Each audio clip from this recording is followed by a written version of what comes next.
So here is a question by Rishabh Maurya, class 10th. A nichrome wire has a resistance of 10 ohm.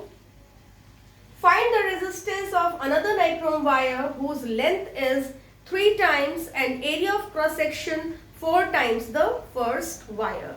देखिए इस question में हमको क्या करना है मेरे बच्चों, नाइक्रोम वायर की पुरानी परिस्थिति से नाइक्रोम वायर की नई परिस्थिति को कंपेयर कर देना है और कुछ भी नहीं करना है। इस तरीके के क्वेश्चन को मैंने आपको करना सिखाया था। देखिए क्वेश्चन क्या कह रहा है कि एक नाइक्रोम वायर है। क्वेश्चन अगर आप चाहें तो लिख सकते हैं, a nichrome wire has a resistance of 10 ohm. Find the resistance of another nichrome wire whose length is 3 times and area of cross section 4 times the first wire. तो ना हम पहली परिस्थिति बना रहे बेटा, first situation of nichrome wire. Suppose ये कोई नाइक्रोम वायर है, इस नाइक्रोम वायर के रेजिस्टेंस इन्होंने दे रखा है 10 ओम। अब ये कह रहे हैं कि ये नाइक्रोम का वायर मेरे बच्चों याद रखिएगा। एक दूसरा नाइक्रोम वायर हमको इमेजिन करना है जिसका एरिया ऑफ क्रॉस सेक्शन इससे 4 गुना ज्यादा है। अच्छा भाई, और लंबाई 3 गुना ज्यादा है। ये देखिए लंबाई 3 गुना ज्यादा है और एरिया ऑफ क्रॉस सेक्शन 4 गुना ज्यादा है। किससे? पुराने नाइक्रोम वायर के लेंथ और एरिया ऑफ क्रॉस सेक्शन से। अगर हम क्वेश्चन का फिगरिस्टिक रिप्रेजेंटेशन करते हैं तो क्वेश्चन हमको ज्यादा अच्छा समझ में आता है मेरे बच्चों। तो हमको बताना है कि जो नया वाला, जो दूसरा वाला नाइक्रोम वायर आपने, ये भी नाइक्रोम वायर है, बनाया है, इसके रेजिस्टेंस पर क्या फर्क पड़ेगा। आपने रेजिस्टेंस के फैक्टर्स अफेक्टिंग पढ़े होंगे कि अगर किसी सब्सटेंस के लेंथ और एरिया ऑफ क्रॉस सेक्शन में चेंज आ रहा है तो रेजिस्टेंस जरूर बदलेगा। लेकिन अगर सब्सटेंस सेम है, अगर कंडक्टर सेम है, तो वो कौन सी चीज है जो नहीं बदलेगी? That is your resistivity. मेरे बच्चों, मैंने आपको बताया है कि रेजिस्टिविटी क्या है। Resistivity is nothing but resistance. Resistivity resistance ही होती है, लेकिन यूनिट डायमेंशन के लिए।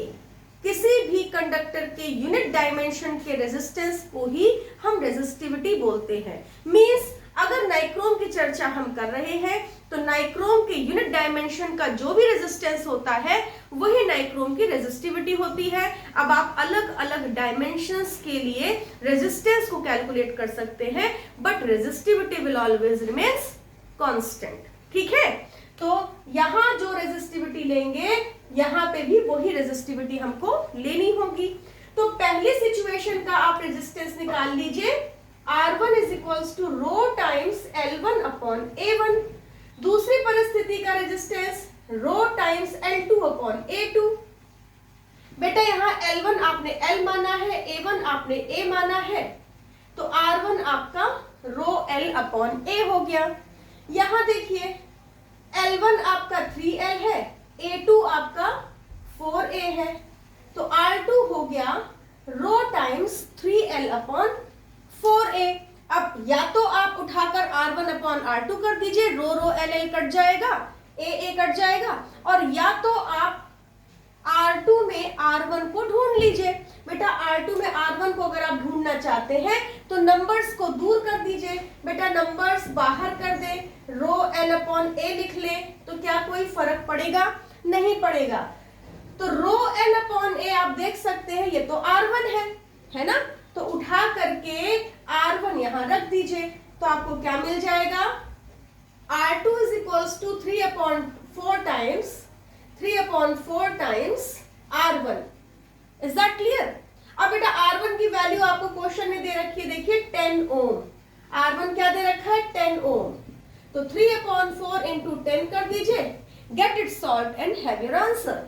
3 10s are 30 upon 4, 4 5s are 4 6s are 4 7s are 4 7s are 28, 20 4 5s are, तो R2 is equals to 7.5 ohms. This is all about this question.